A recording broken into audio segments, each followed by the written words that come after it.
Hello students, मैं प्रिया तिवारी आपकी जीए mentor एक बार फिर से आपका स्वागत करती हूं आपके अपने YouTube channel text book banking पर। आप लोगों के लिए एक इम्पॉर्टेंट अपडेट है। एनआईसीएल एओ का नोटिफिकेशन आउट हो गया है and I really hope so कि आप लोगों को इसके बारे में पता चल गया होगा। तो आज के सेशन में हम डिस्कस करने वाले हैं कि इसका एग्जाम पैटर्न क्या है और सिलेबस क्या है, सो दैट आपको एक आइडिया मिल सके और आपको समझ में आ जाए कि आपको ये एग्जाम देना है या फिर नहीं देना है, इस फॉर्म को फिलअप करना है या फिर नहीं। सबसे पहले मैं आपको बता दूं कि अगर आप किसी भी बैंकिंग या इंश्योरेंस एग्जाम की प्रिपरेशन कर रहे हैं तो सिलेबस ऑलमोस्ट सेम होता है ना। तो आप इस फॉर्म के लिए डेफिनेटली अप्लाई कर सकते हैं। ठीक है, चलो डिटेल में देखते हैं क्या क्या चीजें हैं, आपको खुद ही एक आइडिया मिल जाएगा, समझ में आ जाएगा। ठीक है, ओके। उससे पहले आपको मैं बता दूं, ये मेरा टेलीग्राम ग्रुप है प्रिया मैम टेक्स्ट बुक, इसको ज्वाइन कर लीजिए। मेरी जितनी भी क्लासेस होती हैं सभी क्लास की पीडीएफ, क्लास के लिंक, सारे अपडेट, नोटिफिकेशन सब कुछ इस ग्रुप पर मिल जाएगा। ठीक है, चलो एग्जाम के बारे में हम बात कर लेते हैं।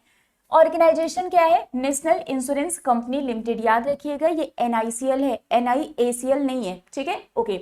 पोस्ट क्या है? एडमिनिस्ट्रेटिव ऑफिसर स्केल 1, और यहाँ पर जो डिसिप्लिन है वो जर्नलिस्ट के लिए और स्पेशलिस्ट के लिए। ठीक है, टोटल नंबर ऑफ वैकेंसीज की अगर हम बात करें तो 266 यहाँ पर टोटल नंबर ऑफ वैकेंसीज है। मोड ऑफ एप्लीकेशन ऑनलाइन है। 12 जून से लेके 3 जुलाई तक आप फॉर्म को फिलअप कर सकते हैं। ठीक है, तो 12 जून से लेके 3 जुलाई तक आप फॉर्म को फिलअप कर सकते हैं। यहाँ पर जो एलिजिबिलिटी क्राइटेरिया है वो ग्रेजुएशन, पोस्ट ग्रेजुएशन है एज पर दी पोस्ट। ठीक है, एज लिमिट की अगर हम बात करें तो 21 to 30 ईयर यहाँ पर एज लिमिट है। सिलेक्शन प्रोसेस प्रीलिम्स, मेंस और इंटरव्यू है। और अगर हम सैलरी की बात करें तो अप्रॉक्स 85,000 रुपीज पर मंथ आपको ये सैलरी मिलेगी। तो ये तो मैंने आपको इस नोटिफिकेशन के बारे में एक ओवरव्यू दे दिया है, बट मेन हम यहाँ पर जो आज डिस्कस करने वाले हैं वो एग्जाम पैटर्न और सिलेबस है। ठीक है, अगर हम सिलेक्शन प्रोसेस की बात करें तो यहाँ पर एक तो आपका प्रीलिम्स एग्जाम होगा, एक मेंस एग्जामिनेशन होगा और आपका इंटरव्यू होगा। ठीक है, चलिए अगर हम प्रीलिम्स एग्जाम की बात करें तो ये सभी डिसिप्लिन के लिए सेम है। मतलब प्रीलिम्स का एग्जाम सेम होगा, जैसे आईबीपीएस कराते हैं सभी एग्जाम के लिए, सभी बैंकिंग एग्जाम का प्रीलिम्स का एग्जाम का पैटर्न सेम होता है, एग्जैक्ट वही पैटर्न यहाँ पर भी है। ठीक है, प्रीलिम्स में आपको 3 सब्जेक्ट देखने को मिलेंगे, इंग्लिश, रीजनिंग और क्वांटिटेटिव एप्टीट्यूड। 30 क्वेश्चन 30 मार्क्स के, 35 क्वेश्चन 35 मार्क्स के, मैथ्स के भी 35 क्वेश्चन 35 मार्क्स के, टोटल 100 क्वेश्चन 100 मार्क्स के होंगे। और यहाँ पर आपको सेक्शनल टाइम लिमिट मिलेगा 20 मिनट का। ठीक है, जैसा आपका बैंक का प्रीलिम्स का एग्जाम होता है बिल्कुल वैसा ही है। अब बहुत ध्यान से सुनना, candidates have to qualify in each test or section by securing passing marks to be decided by the company। मतलब यहाँ पर सेक्शनल कट ऑफ भी है, आपको हर एक टेस्ट में हर एक सेक्शन में पास होना जरूरी है। तो यहाँ पर जो सेक्शनल कट ऑफ होगा आपको ओवरऑल के साथ साथ ये भी क्वालिफाई करना है। ठीक है, ओवरऑल जो कट ऑफ होगा वो तो क्लियर करना ही है। Adequate number of candidates in each category as decided by the company approximately 15 times the number of vacancies subject to availability will be shortlisted for the mains examination। मतलब जो भी vacancy है उसके 15 टाइम्स ऐसे aspirants को mains के लिए select किया जाएगा जो प्रीलिम्स को क्वालिफाई करेंगे। ठीक है, ये समझ में आ गया? ओके। अगर हम सेकेंड फेज की बात करें मेंस एग्जामिनेशन की, जो प्रीलिम्स क्वालिफाई करेंगे वो मेंस एग्जाम देंगे।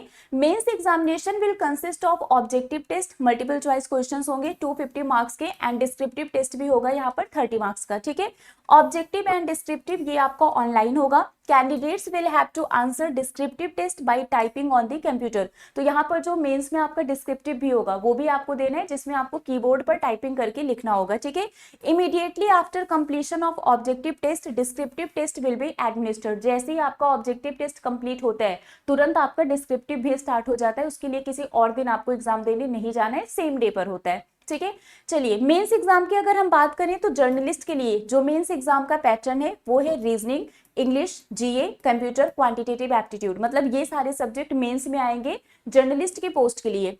रीजनिंग के 50 क्वेश्चन 50 मार्क्स के, इंग्लिश के 50 क्वेश्चन 50 मार्क्स के, जीए के 50 क्वेश्चन 50 मार्क्स के, कंप्यूटर के 50 क्वेश्चन 50 मार्क्स के, क्वांटिटेटिव एप्टीट्यूड के 50 क्वेश्चन 50 मार्क्स के, टोटल 250 क्वेश्चंस होंगे 250 मार्क्स के। और आपको यहाँ पर सेक्शनल टाइम लिमिट मिलेगा। रीजनिंग के लिए 40 मिनट, इंग्लिश के लिए 40 मिनट, जीए के लिए 30 मिनट, कंप्यूटर के लिए 30 मिनट और मैथ्स के लिए आपको 40 मिनट का टाइम मिलेगा। तो ये तो जर्नलिस्ट के पोस्ट के लिए मेंस एग्जामिनेशन है। अगर हम स्पेशलिस्ट के लिए बात करें, रीजनिंग वही सेम है, 40 क्वेश्चन 40 मार्क्स, टाइम 35 मिनट। ठीक है, इंग्लिश के लिए 40 क्वेश्चन 40 मार्क्स 30 मिनट, जीए 40 question 40 marks 20 minute, computer 40 question 40 marks 25 minute, quantitative aptitude 40 question 40 marks 35 minute. अब यहाँ पर जो स्पेशलिस्ट स्ट्रीम है, मतलब जिस भी स्ट्रीम से आपने अप्लाई किया है उससे रिलेटेड यहाँ पर 50 क्वेश्चंस पूछे जाएंगे 50 मार्क्स के, और इसके लिए टाइम आपको मिलेगा 35 मिनट का, मतलब टोटल 250 क्वेश्चंस होंगे 250 मार्क्स के, ये स्पेशलिस्ट के पोस्ट के लिए। ठीक है, समझ में आ गया? ओके चलिए, इसके बाद होगा आपका डिस्क्रिप्टिव टेस्ट। इसमें 30 मिनट आपको मिलेगा, 30 minute duration with 30 marks will be a test of English language. तो यहाँ पर डिस्क्रिप्टिव टेस्ट में 30 मिनट आपको टाइम मिलेगा, 30 मार्क्स का ये एग्जाम होगा। 10 मार्क्स का एस्से होगा, प्रिसीज 10 मार्क्स का होगा, और कॉम्प्रिहेंशन भी 10 मार्क्स का होगा। ठीक है, तो टोटल 30 मार्क्स के होंगे। ये डिस्क्रिप्टिव होगा जो कि आपको कीबोर्ड पर टाइपिंग करके आपको ये एग्जाम देना होगा। ठीक है, अब यहाँ पर बहुत ध्यान से सुनना। Candidates will be required to obtain a minimum score for each section separately, मतलब हर एक सब्जेक्ट में पास होना जरूरी है। Of objective test for shortlisting for the descriptive test evaluation, that is the descriptive answer script would be evaluated only in respect of those candidate who qualify the objective test। तो यहाँ पर descriptive का marks उन्हीं का check होगा जो objective में qualify होंगे। अगर आप ऑब्जेक्टिव क्वालिफाई नहीं होते तो आपका डिस्क्रिप्टिव चेक नहीं होगा। ठीक है, okay. Depending on the number of vacancies, cut off will be decided for descriptive papers evaluation. There will be also a separate cut off marks for descriptive test. Descriptive test के लिए भी एक अलग से कट ऑफ मार्क्स होगा, लेकिन descriptive का जो मार्क्स है वो ऐड नहीं किया जाएगा। ठीक है, डिस्क्रिप्टिव टेस्ट ये आपका क्वालिफाइंग इन नेचर है, and the marks scored in the descriptive test will not be counted towards shortlisting for interview और फाइनल सिलेक्शन। इंटरव्यू या फिर फाइनल सिलेक्शन के लिए डिस्क्रिप्टिव का मार्क्स नहीं ऐड होगा, सिर्फ आपका मेंस ऑब्जेक्टिव के जो मार्क्स हैं वही ऐड होगा। अगर आप नेक्स्ट राउंड फाइनल सिलेक्शन या फिर इंटरव्यू के लिए जाते हैं तो वहां पर आपका डिस्क्रिप्टिव का मार्क्स नहीं ऐड होगा, क्योंकि वो सिर्फ क्वालिफाइंग इन नेचर है। सिर्फ ऑब्जेक्टिव जो मेंस एग्जाम है उसके मार्क्स यहाँ पर ऐड होंगे। ठीक है, each candidates will be required to obtain a minimum total score to be decided by the company. वो कंपनी डिसाइड करेगी in the objective test and qualify in the discipline test for shortlisting for the interview. और interview के लिए आपको जो descriptive test है ना, उसके लिए उसमें भी आपको क्वालिफाई करना पड़ेगा। समझ में आया? तो यहाँ पर हर एक सब्जेक्ट में ओवरऑल भी सेक्शनल भी आपको क्वालिफाई करना जरूरी है, तभी आप आगे के राउंड में पहुंच सकते हैं। Okay, I really hope so कि एग्जाम पैटर्न आपको समझ में आ गया होगा।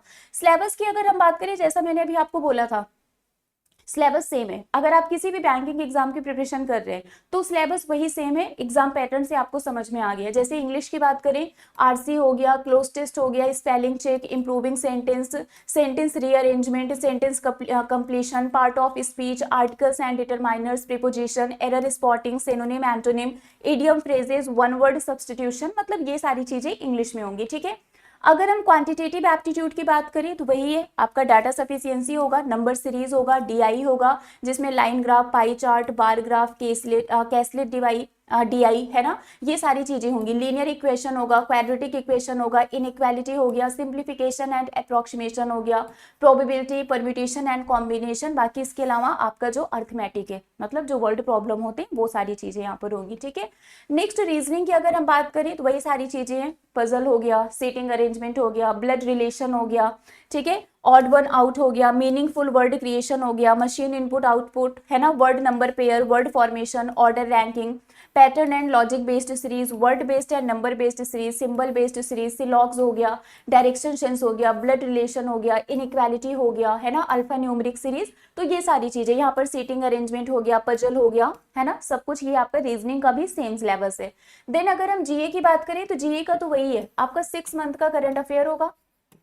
ठीक है, 6 मंथ का आपका यहाँ पर मिनिमम करंट अफेयर आपको पढ़ना ही है। बाकी आपको जो बैंकिंग एंड फाइनेंशियल अवेयरनेस है वो भी आपको यहाँ पर कवर करना है। ठीक है, तो आप देख सकते हैं एब्रीविएशन हो गया, एनआईसीएल से रिलेटेड जो भी न्यूज है, इंश्योरेंस। यहाँ पर आपको बस एक चीज ऐड करना पड़ेगा, लाइक बैंकिंग का जो सिलेबस है वो सेम है, बस यहाँ पर आपको इंश्योरेंस थोड़ा सा ऐड ऑन करना पड़ेगा। आपको इंश्योरेंस का भी नॉलेज होना चाहिए, उससे रिलेटेड क्वेश्चन यहाँ पर पूछे जाएंगे। तो लास्ट 6 मंथ का करंट अफेयर पढ़ना है, बैंकिंग एंड फाइनेंशियल अवेयरनेस आपको कवर करनी है, प्लस आपको यहाँ पर इंश्योरेंस का भी सिलेबस कवर करना पड़ेगा। ठीक है, चलिए, कंप्यूटर की अगर हम बात करें, history of computer, fundamental of computer, computer shortcut, important abbreviation, memory, hardware, internet, Microsoft office, ये सारी चीजें आपसे कंप्यूटर में पूछी जाएंगी। ठीक है, तो यहाँ पर मैंने आपको एग्जाम पैटर्न और सिलेबस सब कुछ बहुत ही डिटेल में बता दिया। स्टिल अगर आपको कोई भी कंफ्यूजन होता है, कोई भी डाउट होता है, तो आप नीचे कॉमेंट बॉक्स में मुझसे पूछ सकते हैं। ठीक है, ये मेरा टेलीग्राम ग्रुप है, प्रिया मैम टेक्स्ट बुक, इसको ज्वाइन कर लीजिए। मेरी जितनी भी क्लासेस होती हैं, सभी क्लास की पीडीएफ, क्लास के लिंक, सारे अपडेट, नोटिफिकेशन,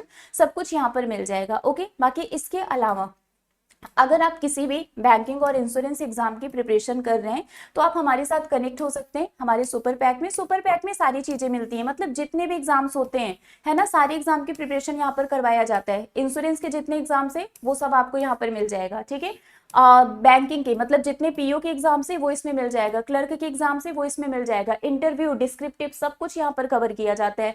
आपको इसमें टेस्ट सीरीज भी मिलेगा हर एक एग्जाम का। ठीक है, स्टडी नोट्स भी मिलेंगे, प्रैक्टिस क्वेश्चंस भी मिलेंगे, मतलब सब कुछ सुपर पैक में मिलता है। आपको करना क्या है, सिंपली इस बैच में इनरोल करवाना है। आपको कितने मंथ के लिए चाहिए, विद बुक चाहिए, विदाउट बुक चाहिए, उसके अकॉर्डिंग आप यहाँ पर सेलेक्ट कर सकते हैं। डिस्काउंट के लिए आपको मेरा कूपन कोड यूज करना है, दैट इज प्रियाटी, PRIYAT।